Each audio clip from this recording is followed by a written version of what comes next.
Hello, so I guess it's time to buckle up. My bus is only in like an hour, because like, do I ever film anything without having to catch a bus? Anyway, not the point. This is gonna be a long one, and I'm very sorry, so maybe just take a seat, grab a snack, fast forward. You know, I'm gonna start with some non-bookish things that are still nerdy, but like I don't want to make full videos on them. So I saw Funny Girl this month, so that was one of my absolute favorites of July. It was so good. Sheridan Smith did a wonderful job as Fanny Bryce, and I was very impressed. I wasn't sure how it would go because nobody can fill Barbara Streisand's shoes, but Sheridan did a great job. Anyway, so that was one of my absolute favorite things in July. Also, the two movies that I remember seeing in cinema were Spider-Man Homecoming, which amazing, and Baby Driver, which has like one of the most incredible scenes of all time, which is the first coffee run, because like he has his music on, he's going to get coffee, and he gets hit by like a bike. That is my life.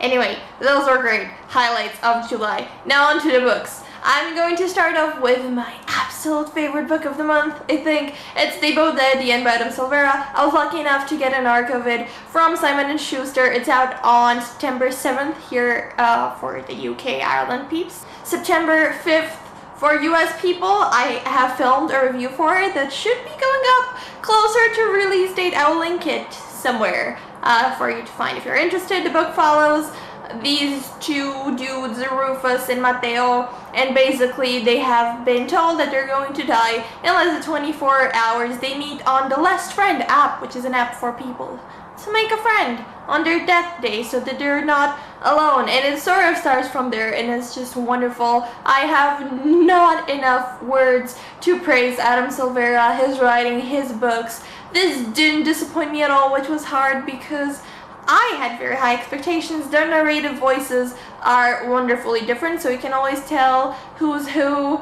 The story itself is heartbreaking, it's gut-wrenching, it's just like a punch straight to the feelings. It's perfect. I cannot recommend it to you enough. Now, I then got some more books from Simon & Schuster. I got a finished paperback copy of The Diabolic by S.J. Kincaid. I also love this one, which is very shocking. I will link my review down below and also in the eye in case you do want to see me talk some more in depth, but also keep it spoiler free, keep it friendly. My friend Charlotte, I've made her read this book, or you know, prioritize it. She was a fan, so if that's more encouragement for you to pick it up, please do. It basically follows our protagonist Nemesis, who is a diabolic, which is basically a mechanically engineered humanoid type creature which was created for the sole purpose to protect an important person, which in this case is Sidonia, which is the daughter of a very important diplomat in the galaxy, yada yada. Sidonia's life is in danger, so Nemesis has to pose as Sidonia in the capital, and you have a lot of political intrigue and a morally ambiguous protagonist. It's just wonderful. It's so action-packed, it's so heavy on politics, which I always appreciate. So if you're not into that, maybe you would not enjoy this, but I really do love it. The romance was the only thing that was a little bit extra as far as I'm concerned, but I really did enjoy the rest of it so much so that I would recommend it. I also got sent a review copy for Sweet Freak by Sophie Mackenzie. This comes out on August 13th, I believe. I might be wrong. Anyway, yeah, this is basically about this girl and her friend, and one of them gets accused of being a bully online that like sent her friend death threats and whatnot, but she's not. So basically you follow her trying to fix this friendship and trying to find out who's been impersonating her, and that's sort of the very basic premise. It dwells into identity theft, online and offline bullying, and all that shiz. I sadly did not like this one almost at all. It was a very fast read. It was sort of engaging in that thriller type of way, like you're not completely here for it, but also you really just want to see everything solved out and the mystery unfold. So that was that, but just the protagonist was like 14, and this is the textbook adult describing a young teenager. Like, the texting was just horrendous. Believe it or not, teenagers can text. Sure, they can make horrendous spelling errors and whatnot from time to time, but normally teenagers can text just fine, you know? And then you literally have a scene, and the first paragraph is like a sentence where she's like, but my mother doesn't understand me, nobody but my best friend understands me. And I'm like, this is not a good way to start the book. And then still in the first chapter, you have the best friend who is crying over boy, and she's like, of course he doesn't like me. I heard he hangs out with this girl who's a model, and I'm fat and ugly. I was not a fan. I didn't care about the characters at all. Bit of a flop. Then we are off to some library books, which I'm super happy with. I read On the Fence and The Distance Between Us by Casey West. I watched one of Maureen's videos where she was gushing about Casey West, so I just had to pick some up. I don't know, I was really feeling the cutesy contemporary vibe. This one is sort of like boy next door romance type thing. The girl, the main character, is very like tomboyish, but then she sort of has to get a job and gets into makeup and makes girly friends and whatnot. It has some really cute family dynamics. I was not really feeling the romance all that much. Also like a sportsy, outdoorsy protagonist that is so hashtag not relatable. And also this one I really did like. It's like poor girl, rich guy, blah blah blah. It's so cheesy, it's so convenient, but it's so cute. He's so adorable, and like she is so fucking sassy and sarcastic and funny. Also, some of the characters from this make an appearance in this, and it's just overall a great read. If I were to pick between them, I would honestly recommend Distance Between Us more than I would this one, but it's so great. It's so great. I've been meaning to read some more Irish authors because why not? So I picked up Needlework by Deidre Sullivan. I've actually seen Deidre moderate a couple of book events things anyway, so I was super happy to pick up one of her books finally.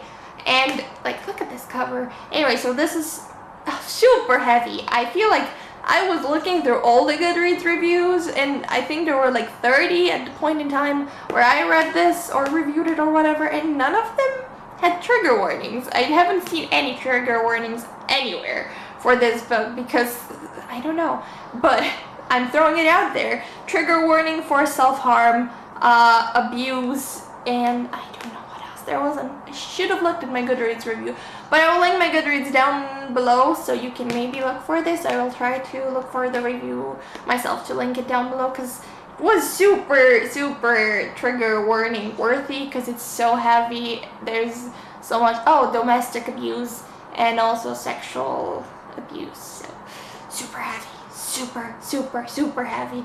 Still don't know like how I feel properly, thoroughly about this book, but it's definitely very thought-provoking, you know, not like Adam Silvera they both die at the end. Let me just question all my life choices and sort of how we're all dying one day level of thought-provoking, but it is definitely a conversation piece and it does stick in your mind, you know. Then we get to the books I own and read. I finally read Released by Patrick Ness. I was sort of finally getting to it because Monica, lovely Monica from She Might Be Monica, has been talking about this recently quite a bit. So I was like, okay, it's time. Also, the first thing I saw when I opened it was the autograph from Patrick and his cat, because of course I would tell him I'm a fan of his cat at the signing, because that's something normal people do. Anyway, the book is so weird and I don't even really know how to describe it to you. We sort of follow two narrative plans. One of them is a boy and then the other is weird. It's like a girl, a goddess, a something. I've read the book and I'm still sort of on the fence on how to describe it. It's super weird. But at the same time, it's the kind of book that feels like it could change someone's life, you know, especially being own voices for, you know, a gay male protagonist. It feels just so good and so tender to read, and it's beautiful, and its portrayal of like teenage love and infatuation and just growing up in a situation that's not exactly healthy for your development, and it tears at your heartstrings, which seems to be a theme. I don't know what else to tell you. I really loved the books. Why yes, and then we get to another one of my absolute favorite books of the month, The Diviners by Libel Bray. I finally read this, and boy, it is one of my all-time favorite books now. So good. It's a fucking masterpiece. It's basically set in the 20s. I know. It's set in New York. I know. It has a very spunky, sassy protagonist, which is like a flapper. It is just perfect. I'm already sold. And then she has to move to New York with her uncle, and we have this setting of like the Museum of the Creepy Crawlies, which is like a museum of the occult and paranormal and stuff. And it's a great start, and then things get super weird and super spooky, and the very beginning is sort of like a mix between The Great Gatsby and like Ouija and Mara Dyer, and it's just so good. It's so dark. I was super shocked because I started reading this like midnight or something one day, and I was like, whoa, is this gonna make me not sleep even more than I already don't sleep? Anyway, yeah, it was such a good surprise. I was not expecting to love it so much. I love all the characters. I'm so invested in them. I cannot wait to see where the story goes. It's just so beautiful, like visually as well, and it's so dark and like mysterious, and I kept listening loads of jazz playlists on Spotify while reading it, so my experience was just complete, and it's just, I love it. I would sell my soul to this book, and I need to look for the second one. I guess I might look for it now since I'm going to town, you know. And then, as usual, last we have comic books. I read volume 1 and 2 of the new Avengers. This is so freaking good, and like, it's so funny. I love the characters because we already have some of my favorites. We have Jessica Jones, and we have Spider-Man, and we have Mockingbird, and we have Captain. Literally, I love them all now that I think about it. Yeah.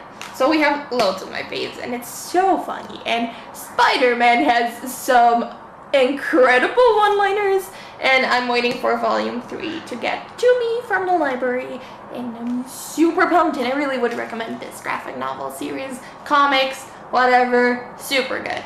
Right, so that is about it. I'm assuming that this video has already been pretty long. You can't see it, but I don't think you can, but I have a little Spider-Man Funko Pop, because I love him, and he's so small and cute. So that's the thing. I don't know what else to tell you. I've been loving Still Star-Crossed on ABC this month. Got cancelled, which is very sad because it was really good. It was kind of cheesy in editing and whatnot, but it was so good.